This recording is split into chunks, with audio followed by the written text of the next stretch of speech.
Hey guys, so today I'm going to show you how to make your own bioactive terrarium in a closed jar, just like these ones. You can use any kind of jar that you want, small jar like a pickle jar, and yeah, they can be closed all the time and they'll end up looking something like this. So they're kind of like your own little forests that you can keep in your jar and make them look however you want, and they'll be totally self-sufficient. You don't need to water them after they're done. You can keep the lid closed and they'll take care of themselves. They'll make their own kind of weather system. As you can see, there's some condensation on the glass because that's actually like the rain that is produced. Anyways, I'll show you guys what you need to get started. You will need a jar with a lid. Has to be airtight, so nothing can get in or out. Some cheesecloth and scissors to cut it. This will make sure that the water goes to the bottom and none of the soil goes through. You'll need something to dig your plants and soil with. This works great. A little jar to collect the isopods that we'll need later to give the plants carbon dioxide, and some kind of squirting bottle, or you can just use a cup to put your water in, but I like this a little bit better. Alright, so the first step to get started is you want to find some pebbles that are kind of like these ones. You can find them pretty much everywhere. And take your jar, make sure it's clean, and you just want to grab some pebbles and just carefully put them inside. Make sure that it doesn't break the glass because they can be some heavy, right? Make sure you have like a decent amount, not too many though, so that it covers the bottom, and there's a little bit, maybe like about that much is probably, that's a good amount.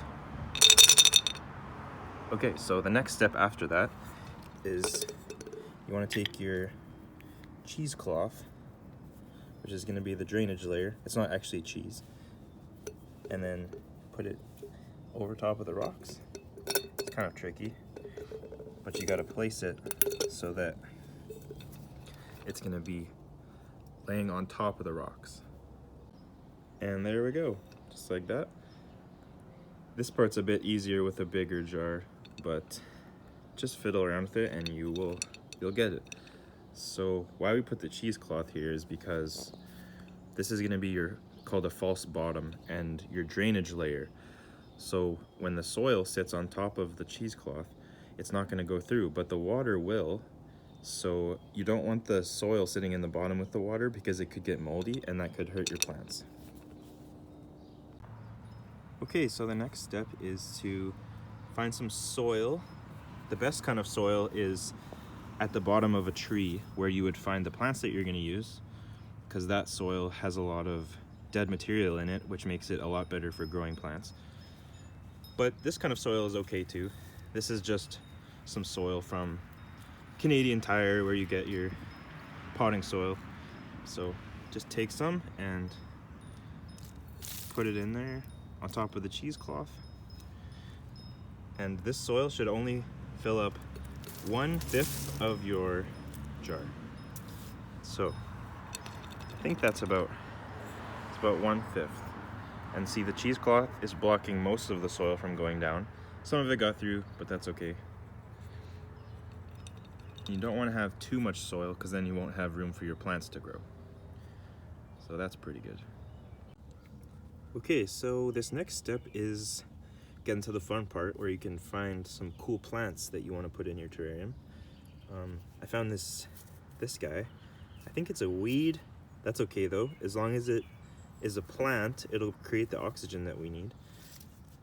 Like even weeds are okay. It just depends what you want it to look like, you know? Like I think this one's pretty interesting, so I'm gonna take my digging tool and get right under it and pop that guy out, just like that. this guy's definitely a weed because he's got a really long root, so it might be a little bit tricky to get him out. Yeah, this guy's got a crazy long root, so actually he might not be the best one because his root will have to go so far down. So I'm gonna try to find another one with a smaller root. Okay, so I found this really cool one. This one looks like kind of like almost a prehistoric looking plant. I think it's a vine of some sort. This one was growing in my rock pile, so I'm just gonna have to kind of dig at the rocks to see where his roots are. Always make sure that you get the roots, because if you just break it off, then it's not gonna be able to grow. So yeah, he's got very thin branches, so I gotta be careful.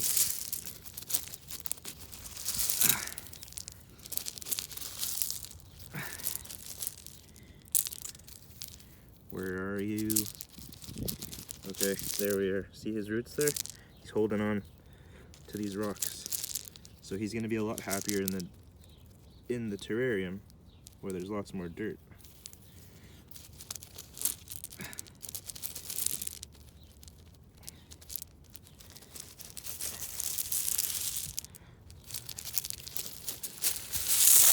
Ah, come on. Trying to be very careful here. Okay, I think I got them. There might actually be two plants stuck together here, because there's two root systems here. Okay. So I got them all separated, and there was actually 3 of them. So I'm just gonna take the ones that have the best roots. So this one has a good one, this one has a good one, this one doesn't really have anything. So I'm gonna just put him away for now. And so I'll just work with these 2. And so the next step, you take your jar, and this might be tricky with a skinny jar, but just take the plant by his root and put it all the way in there to a good spot, and just kind of push the root down as much as you can. You might have to use a pencil or something, that would work as well, until it's in the dirt. Yeah, so this jar is too skinny for my hands because I have big chunky hands, so I had to use this stick like this. Just push it in like this.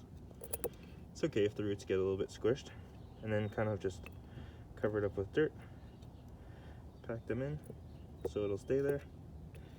Kind of just pack this guy in so he's sitting more like a normal plant, you know, just like that. Okay, that's looking pretty good. I'm gonna take my other plant. This guy's got much bigger roots, so maybe I will actually dig a hole first with my stick. So just push that dirt over, just like that, and then drop them in. Make sure it's kind of sitting nicely. That seems okay. Push it in and cover it back up with the dirt.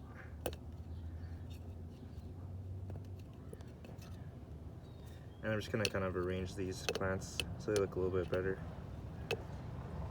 Just like that.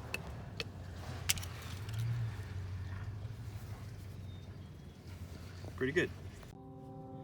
You can also put a few more plants than I did, but I'm just showing you guys for like an example. So yeah, so the next thing you want to do, kind of decorate it with some stuff that you find. So I found this nice piece of wood. Make sure you don't squish your plant, and find a kind of a nice spot. Make sure it's not poking out the top of the jar either, and I really like that. So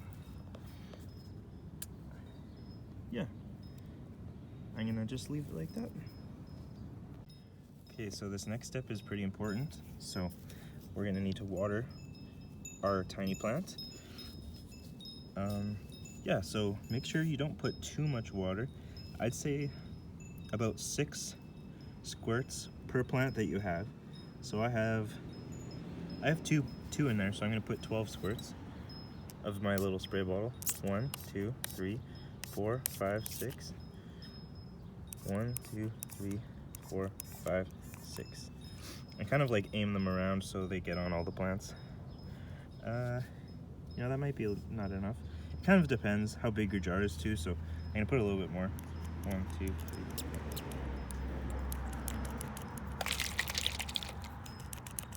Come on. Squirt! There you go. So this next part is one of my favorite parts, but some of you guys might not like this part, but we need some little creatures to make our terrarium produce carbon dioxide for the plants. So you gotta find these little guys. They're called isopods. Oh, I think this one might be dead. Make sure they're alive. So they like to hide in places like under wood, like this, or under rocks. I'm gonna see if I can find one for you guys. I kind of found all the ones in this spot the other day, so there might not be any here. So I'll go check under a rock next. Let's check under this rock. Oh. Okay.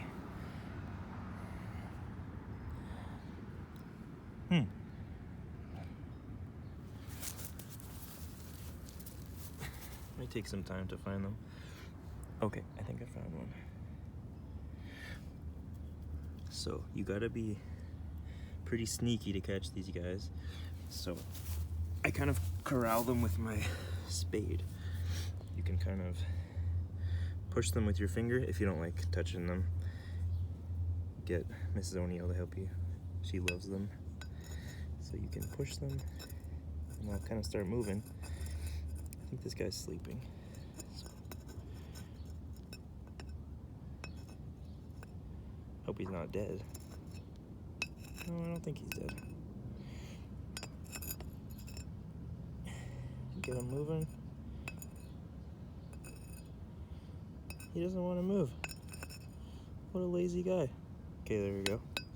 So now he's going. He's motoring. I'm gonna get him on my spade. Come on, buddy. Come on, buddy. I'm going to your new house. I'm gonna push him a little bit with my finger so he gets on there. Oh, he fell. He fell in the grass. No! We lost him, I think. This is part of the process.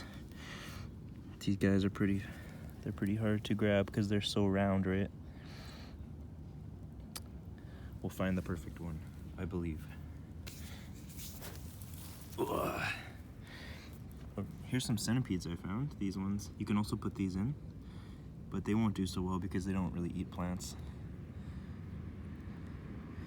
They would look cool for a little bit, but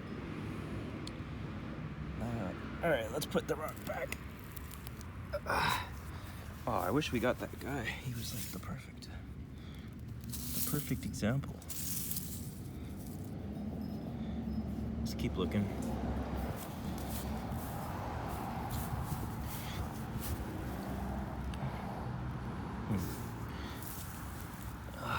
Okay.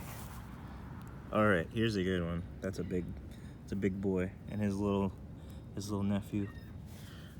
Okay, so let's see if we can do this again.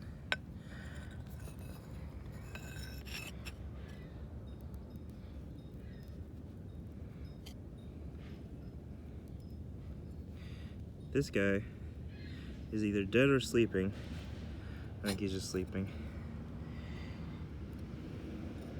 Sometimes they don't move for a while. Make sure he's alive though. Yeah, he's looking pretty dead. Come on, buddy. You want to live. You want to live. No, he's dead. Alright, let's put him back in his grave. Good night, sweet prince. Okay, let's try this guy. His young nephew.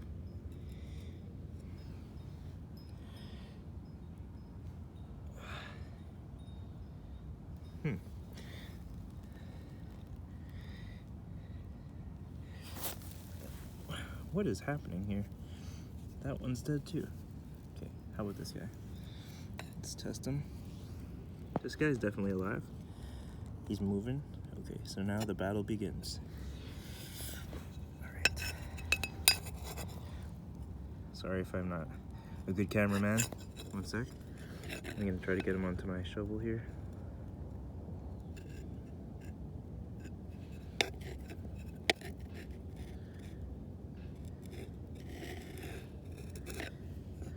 Oh, he's really motoring. He's motoring. Okay, I got him. Hopefully he doesn't fall off my spade. Okay. Oh, okay, he fell right in there. That was perfect. He jumped right in. Okay, and we got him. Captured. Yeah, where'd he go? You want to try to get 2, so I'm gonna find one more, and I will see you guys in the next clip. Okay, so we're back inside. We got everything we need. We got our 2 isopods. Cat seems interested. Hey, get out of here, cat. So there's one guy roaming around, checking out his new house. The other guy is doing the same thing. I actually got 2 different kinds of isopods in here. So this one is like kind of a brownish color, and the other guy, where is he? Yeah, there he is. He's like all gray. It's kind of neat. But the reason these bugs are in here is because when the plant matter decays, the leaves will fall off, right?